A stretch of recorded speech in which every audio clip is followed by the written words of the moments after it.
तो आदाब, नमस्कार, गुड इवनिंग, सत श्री अकाल। एक बार फिर आप तमाम लोगों का स्वागत है क्राइम तक की कहानी के इस एपिसोड में। उम्मीद आप सभी अच्छे होंगे, आपके फैमिली के लोग अच्छे होंगे। आज की कहानी एक अजीबोगरीब कहानी है। आमतौर पर फिल्मों में कई बार ऐसी कहानियाँ पेश की जाती हैं जिन्हें देख सुनकर हम लोग चौंकते हैं कि क्या ऐसा भी हो सकता है। लेकिन अगर उसी फिल्म इंडस्ट्री में ऐसी किसी कहानी के साथ ऐसा हो जाए जो हम लोग कई बार देख के चौंकते हैं, तो फिर आप उसे क्या कहेंगे? क्या आप ये यकीन कर सकते हैं या मान सकते हैं कि हॉलीवुड जैसी जगहों पर कोई एक फ़िल्म बनाने के लिए सोचे, बाकायदा उस फिल्म की स्क्रिप्ट लिखी जाए, स्क्रीन प्ले लिखी जाए, पूरी कहानी तैयार, और बाद में पता चले कि वो स्क्रिप्ट, वो स्क्रीन प्ले मनहूस है, क्योंकि उसके साथ ऐसे ऐसे हादसे होते हैं, जो कहानियाँ सुनता उसके साथ क्या कुछ होता है, और फिर आखिर में जाकर जो होता है वो और भी अपने आप में हैरान करने वाला। क्योंकि फिल्मी दुनिया, फिल्म से जुड़े हुए लोग, हॉलीवुड, अमेरिका जैसा देश, वहाँ ऐसी अंधविश्वास भरी बातों पे लोग यकीन करेंगे, सोच कर भी अजीब लगता है। इस कहानी की शुरुआत होती है कनाडा से। कनाडा के पहाड़ों में, कनाडा के पहाड़ी इलाकों में, ख़ास तौर पर बफिन आइलैंड।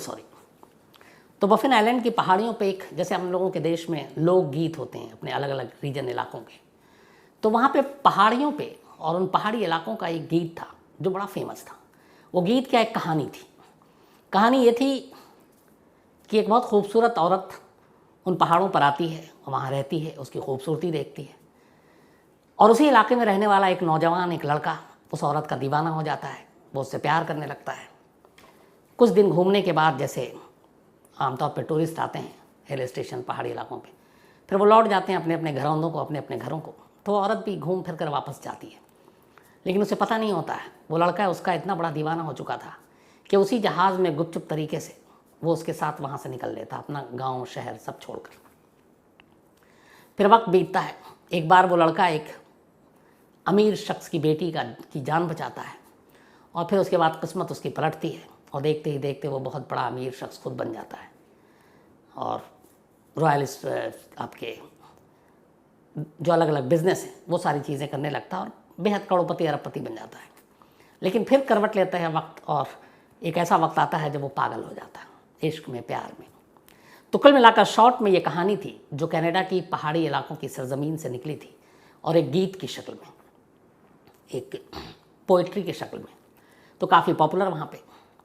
एक कैनेडियन डायरेक्टर थे बहुत ही फेमस। उन्होंने जब ये गीत सुनी और कहानी, तो उन्हें लगा कि इस पूरी कहानी में बड़ी अच्छी स्क्रिप्ट बन सकती है और इस पर फिल्म बनाई जा सकती है। सोचते रहे।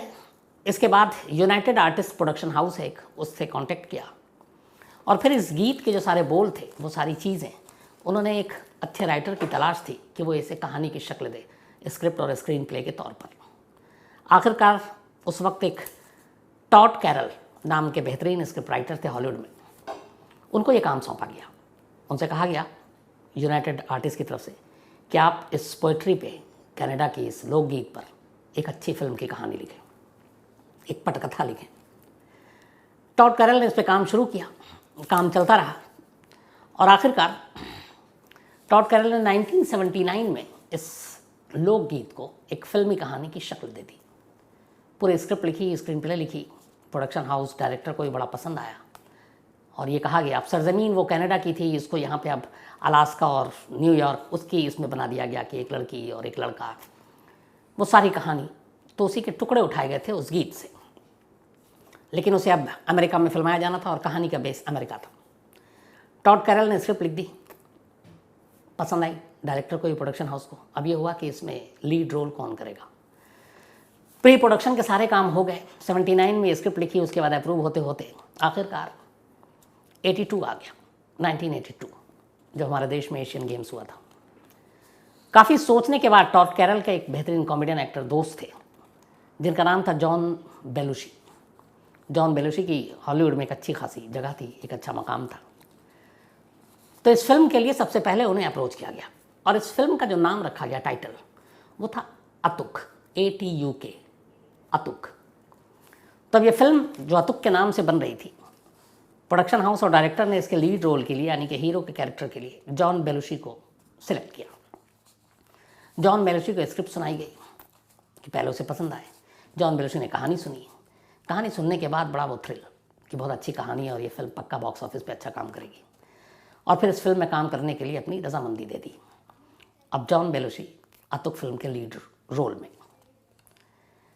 कहानी वहानी सुनने के बाद अब ये हुआ कि फिल्म फ्लोर पे जाएगी, शूटिंग शुरू होगी। लेकिन कुछ ही महीने बीते थे कहानी सुनने के बाद। 5 मार्च 1982 को ही ये कहानी जनवरी 1982 में सुनाई गई थी जॉन बेलुशी को, और 2 महीने बाद 5 मार्च 1982 को जॉन बेलुशी एक होटल में रुके हुए थे और उसी होटल में उनकी लाश मिलती है, और तब उनकी उम्र सिर्फ 33 साल थी।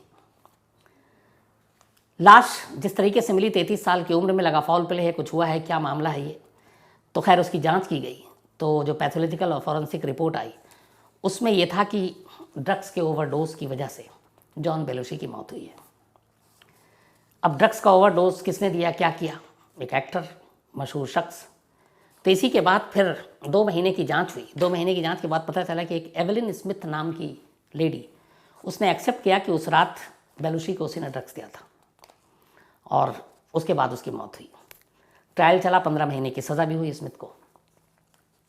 बात आई गई हो गई, लेकिन इधर अतुक फिल्म लटक गई, क्योंकि लीड रोल जिसको जॉन बेलुशी को करना था उसकी मौत हो गई स्क्रिप्ट सुनने के 2 महीने के बाद। अब नए सिरे से प्रोडक्शन हाउस और डायरेक्टर ने नए एक्टर की खोज शुरू की।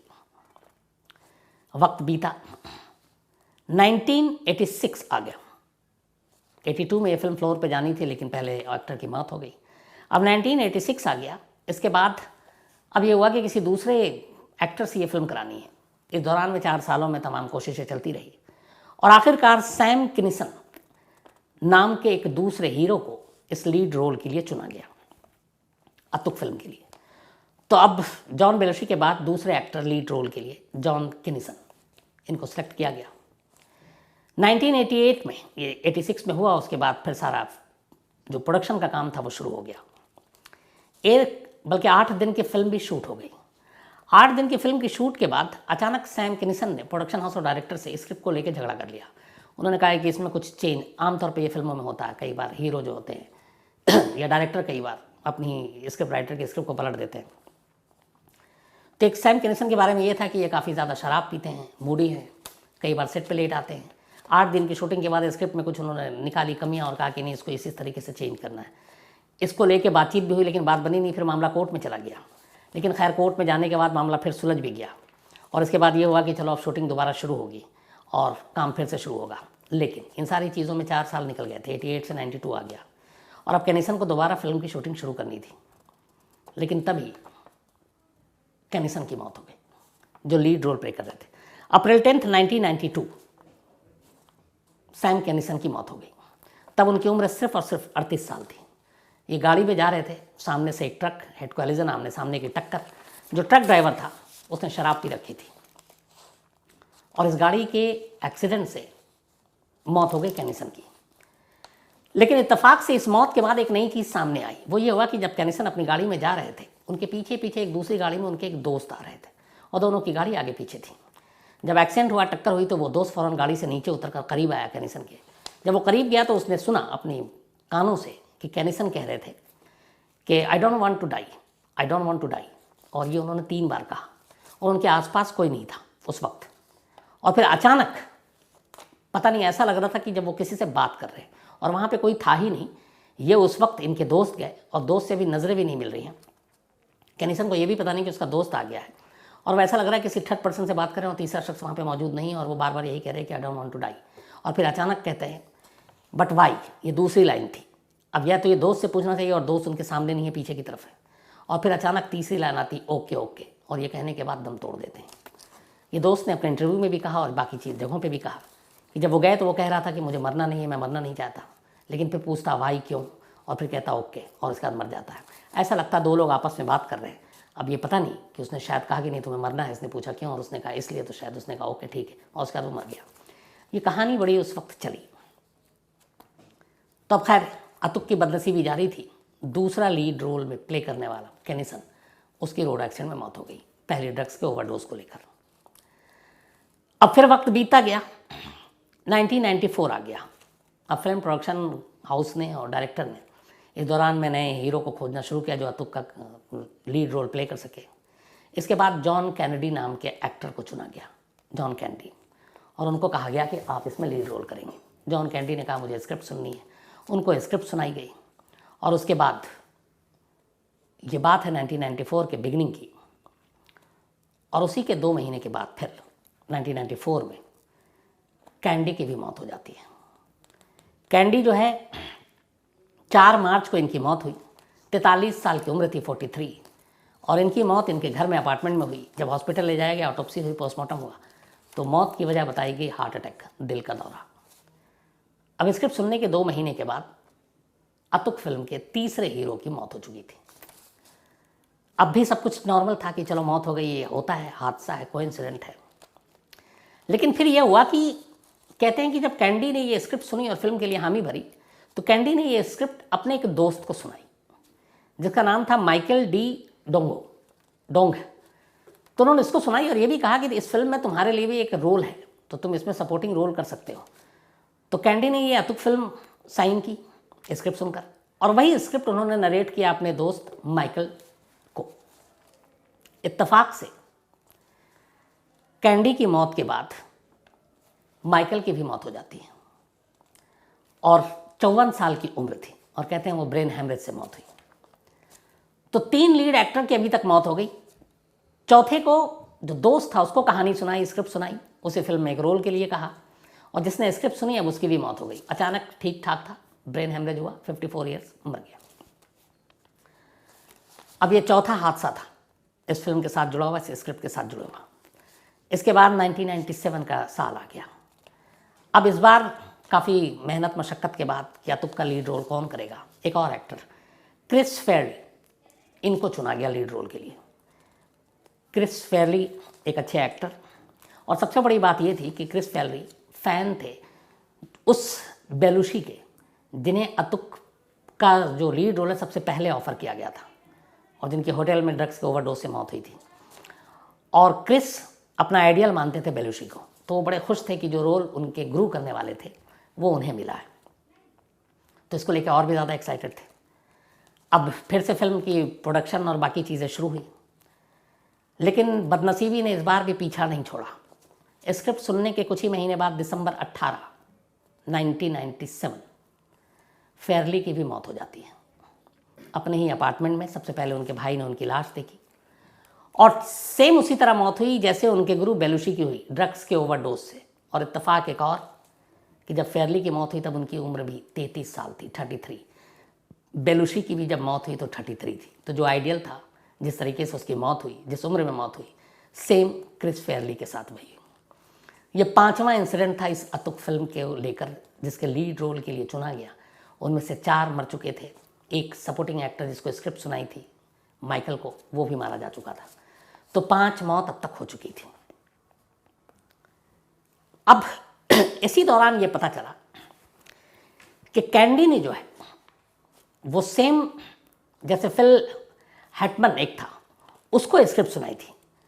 5 महीने के बाद जब ये फेयरली ने सुना, और फेयरली ने अपने एक दोस्त हिटमैन को ये स्क्रिप्ट सुनाई थी जिस तरीके से कैंडी ने माइकल को सुनाई थी अपने दोस्त को, तो अब फेयरली ने भी मरने से पहले ये स्क्रिप्ट अपने एक दोस्त को सुनाई थी जिसका नाम था फिल हार्टमैन।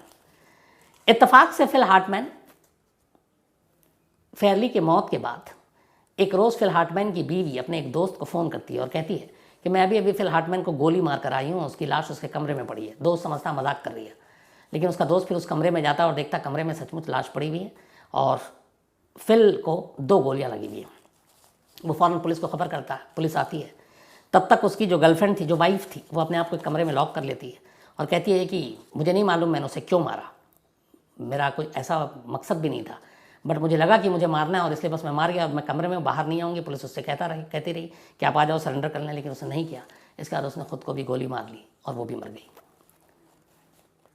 तो इस तरीके से 7 मौत हो गई, 5 लीड रोल वाली, एक के दोस्त की और एक दूसरे के दोस्त की जिसने उसको स्क्रिप्ट सुनाई थी। अब 7 मौत, एक फिल्म, एक स्क्रिप्ट अतुक, उसमें एक और कहानी कि मरने से, इसमें 2 लोग ऐसे थे जो मरने से पहले ऐसा लग रहा था किसी से बात कर रहे हैं और कोई था नहीं। तो ये सारी चीज़ें अब धीरे धीरे मीडिया में आने लगी। अब ये हुआ कि इस स्क्रिप्ट में ही कुछ ऐसी चीज़ है, मनहूसियत है, जिसकी वजह से एक कर जो भी इस फिल्म को करना चाहता है उसकी जान जा रही है। अब क्या किया जाए? हालांकि इसके जो राइटर थे उन्होंने इन सारी चीज़ों से, अंधविश्वास से साफ मना किया। टॉड कैरल का कहना था कि ये एक कोइंसिडेंट है, ये एक इत्तेफाक है कि जिसने फिल्म साइन की या जो इस फिल्म में लीड रोल करना चाहता था उसकी मौत हुई। 2 की ड्रग्स के ओवरडोज से हुई, 1 की रोड एक्सीडेंट में हुई, 1 का दिल का दौरा पड़ने से, 1 का ब्रेन हैमरेज से, 1 को गोली मारी गई दोस्त को, और एक और भी बीमारी से मरा। तो 7 लोग, 5 लीड एक्टर। वक्त धीरे धीरे बीता। प्रोडक्शन हाउस को अब लगा, यूनाइटेड आर्टिस्ट को, कि ये पता नहीं क्या है।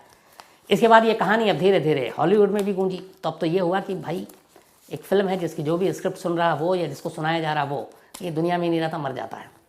तो बहुत सारे लोगों को इसके बाद भी कोशिश की गई, अप्रोच किया गया आतुक के लीड रोल के लिए, लेकिन अब तक ये कहानी मीडिया और कई जगह आ गई थी और एक तरह से ये हो गया कि ये स्क्रिप्ट ही मनहूस है।